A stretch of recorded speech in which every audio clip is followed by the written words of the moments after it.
हरे कृष्णा कृष्णा कृष्णा हरे हरे, हरे राम राम राम। जहाँ सुविधा हो बैठने में उधर भी बैठ सकते हैं, आवाज़ सुनाई देनी चाहिए बस।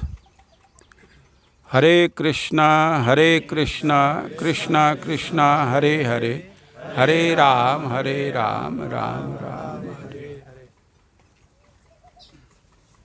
ओम अज्ञानतिमिरान्धस्य ज्ञानाञ्जनशलाकया चक्षुरुन्मिलितं येन तस्मै श्रीगुरवे नमः। श्रीचैतन्यमनोभीष्टं स्थापितं येन भूतले सोऽयं रूपः कदा मह्यं ददाति स्वपदान्तिकम्।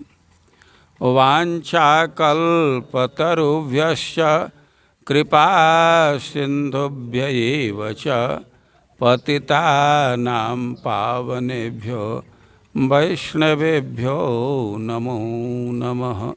जय श्री कृष्ण चैतन्य प्रभो नित्यानंद, श्री अद्वैत गदाधर श्रीवासादि गौर भक्तवृंद। हरे कृष्णा कृष्णा कृष्णा हरे हरे, हरे राम राम राम हरे। हम ब्रजमंडल 84 कोस में है। इसमें अनेक वन हैं, लेकिन 12 वन बहुत प्रसिद्ध हैं, मुख्य वन है। 5 वन यमुना जी के उस पार है और 7 वन इस साइड में है। तो यमुना जी के इस पार के वन की गणना करें तो वृंदावन से प्रारंभ करेंगे तो मधुबन, तालबन और कुमुदवन, बहुला वन, खदीर वन और काम्य वन। ये काम्य वन का बहुत विस्तार है। एक दिन एक भक्त कह रहे थे कि हम लोग 12 वन में दर्शन करना चाहते हैं एक एक दिन। और मैं कह दिया कि हाँ, किसी किसी दिन 2-3 भी कर सकते हैं और किसी किसी दिन एक। तो आज कोई कह रहा है तो महाराज कहे हैं आज 3-4 वन का दर्शन करा देंगे। लेकिन सच्चाई यह है कि हम लोग तो काम्य वन के दर्शन में कल से ही लगे हैं। तो कल दर्शन कुछ हिस्सा किए और आज भी करेंगे, लेकिन 2 दिन मिल करके आधा भी दर्शन नहीं होगा। जो एक दिन के लिए आए हैं तो 10-15% कर पाएंगे। ये काम्य वन का बहुत विस्तार है और जैसा शब्द है और इसको काम वन कहते हैं, लेकिन ओरिजिनली काम्य वन बहुत सुंदर है। और इस वन की कई एक विशेषता है। एक बात तो यह है कि जितने भी भारत के तीर्थ हैं इस काम्य वन में सब तीर्थ हैं। जो भी प्रसिद्ध तीर्थ हैं तो सब इस काम्य वन में है। और श्रीमद् भागवतम में परिचय दिया गया है वृंदावन का। भगवान महावन में थे, गोकुल में थे, तो उपनंद बाबा कहे कि हम लोगों को इस स्थान का त्याग करना चाहिए, छोड़ देना चाहिए। अभी छोड़ेंगे तो जाना कहाँ चाहिए, पहले जाने का बतलाइए। तो वह कहे कि वनम वृंदावनम नाम पसव्यम नवकानन, है कि हम देख करके कह रहे हैं एक अच्छा वन है जिसको वृंदावन कहते हैं। और वृंदावन का कोई एक परिचय दे रहे हैं और उसमें एक बात कह रहे हैं कि पशव्यम, ये पशुओं के लिए बड़ा हितकारी है, बड़ा सुंदर है। आशय यह है कि बहुत दूर दूर तक घास के क्षेत्र हैं।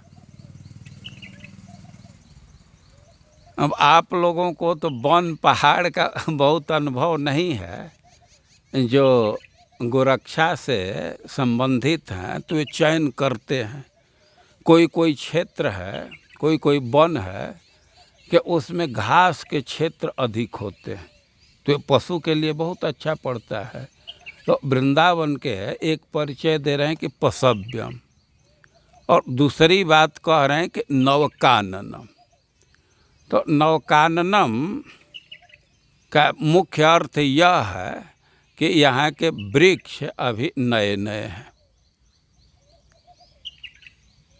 अब थोड़ा बतला दूं कि नया वृक्ष कहने का क्या आशय है। देखिए, महावन में तो तत्काल में बहुत भारी दुर्घटना हुई है, बहुत भारी खतरा बच्चों पर आ गया।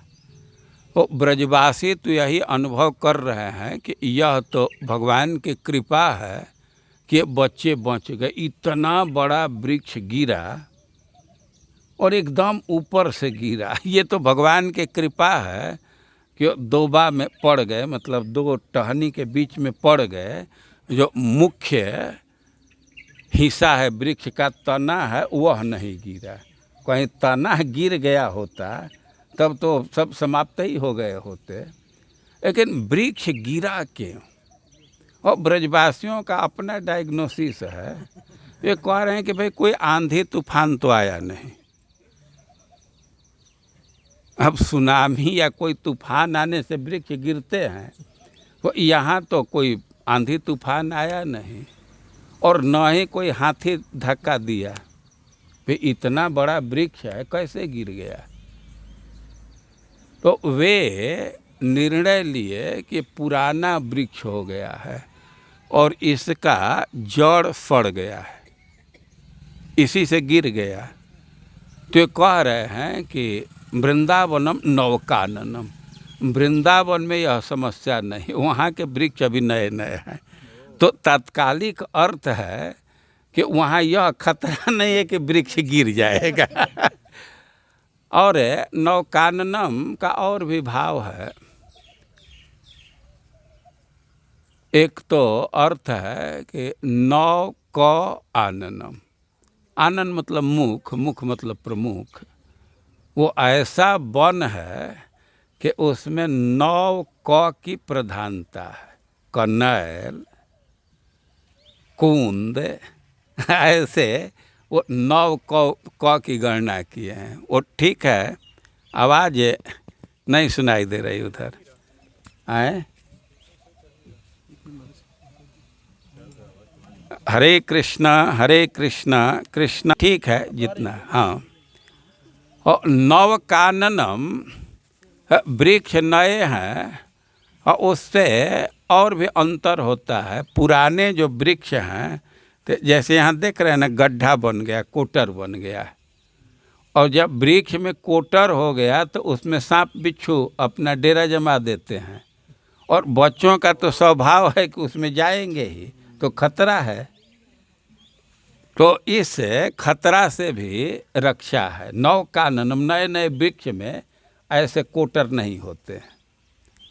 और नवकाननम कहने का आशय यह है कि नया वृक्ष है तो उसके पत्ते अभी मुलायम रहेंगे। वो जब घास खत्म हो जाता है बरसात के बाद, तो पशु पत्ते खाने लगते हैं। और जहाँ पुराने पुराने वृक्ष हैं, बहुत बड़े बड़े हैं, तो पशु तो प्राप्त नहीं कर पाएंगे ना, और कोई दूसरा भी काटे तो कठोर होता है, उतना वो अच्छा नहीं होता है। और जो नए नए वृक्ष हैं, और घास पशु चरते हैं, घास कम है तो पत्ता खाने लगते हैं। मैं तो देखा हूँ आदि बद्री में एक गाय ऐसे मुंह ऊंचा करके पत्ता ही खाती है। और नवकाननम, लेकिन ये सब है तो व्याख्या बहुत महत्वपूर्ण है, लेकिन आज के लिए व्याख्या नहीं है। नव काननम का एक अर्थ है वृंदावनम, उसका परिचय दे रहे नव काननम। और एक दृष्टि से वृंदावन का अर्थ है ये 12 में से 9 वन वृंदावन के अंतर्गत थी। समझ रहे हैं?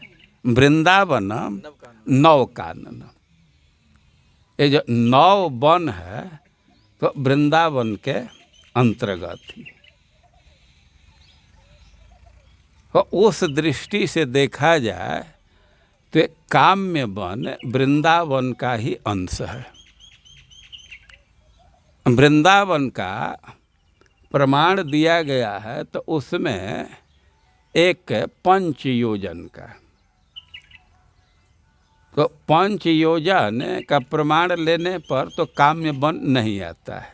लेकिन जीव गोस्वामी श्लोक उद्धृत किए हैं कि वृंदावन का 6 योजन का भी प्रमाण है, वृंदावन का 6 योजन का विस्तार है। तो उस दृष्टि से काम्य वन भी वृंदावन का हिस्सा हो जाता है। यह बहुत ही सुंदर वन है और इसी से इसको काम्य वन कहा गया।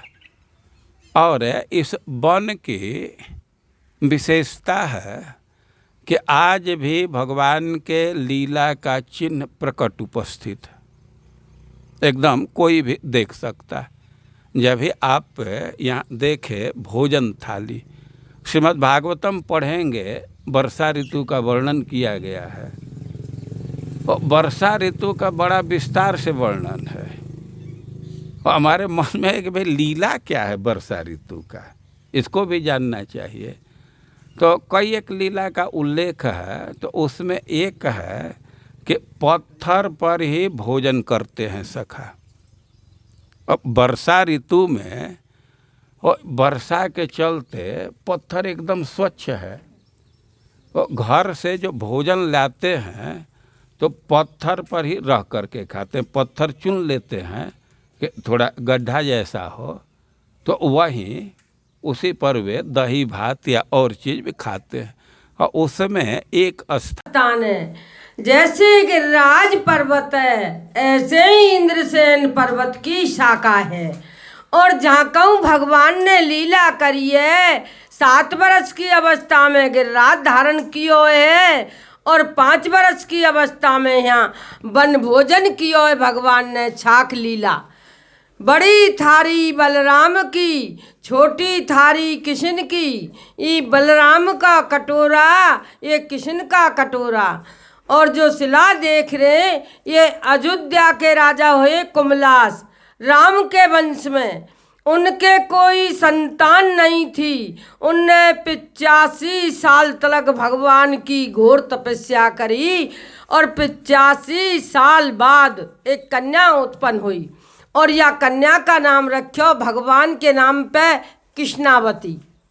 और यह कृष्णावती ने वरदान मांगा है भगवान से, एक मैं पत्थर की शिला बनूं और आप ग्वालवाल समेत बैठ के मुँह पे भोजन करो, आपकी झूठन गिरेगी, उसी में मेरा उद्धार है। देखिए अहिल्या तो बनी है पति के शराब से, जाकर राम ने उद्धार किया है। और यानी सेम भगवान से वरदान मांगो है, एक मैं पत्थर की शिला बनूं और आप ग्वालवाल समेत बैठ के मुँह पे भोजन करो, आपकी झूठन गिरेगी, उसी में मेरा उद्धार है। तो भगवान जब तक आपकी मनोकामना नहीं कर पाए, चौक भगवान मर्यादा पुरुषोत्तम राम थे, मर्यादा के बंधन में कि देव की कैर वसुदेव के यहाँ जन्म लूँगा और कंस को वध करूँगा और त्यारा उद्धार करूँगा। तो भगवान नंदगाम से आए गैया चराते हुए, गैया यहाँ पहाड़ में छोड़ देंगे और भगवान या शिला पे विराजमान है गए।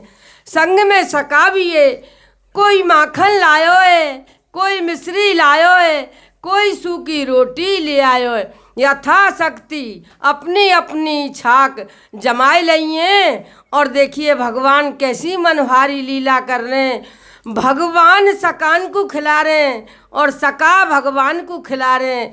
ऐसी यहाँ मनोहारी लीला है रही है। और उन सकान में एक आध गरीब भी हो, जामे मधु मंगल तो नेहात गरीब था। कोई पड़ोसी से 3 दिना की खट्टी छाछ मांग के लायो हांडी में, और भगवान के संकोच के मारे छिपके पीवे लगे। भगवान तो अंतर्यामी है, घट घट के वासी है, उन्हें एक मुक्का न्यो जमायो और एक न्यो जमायो। जैसे मधु मंगल के मुख से जो फुहार निकली है, स्वयं भगवान ग्रहण करिए।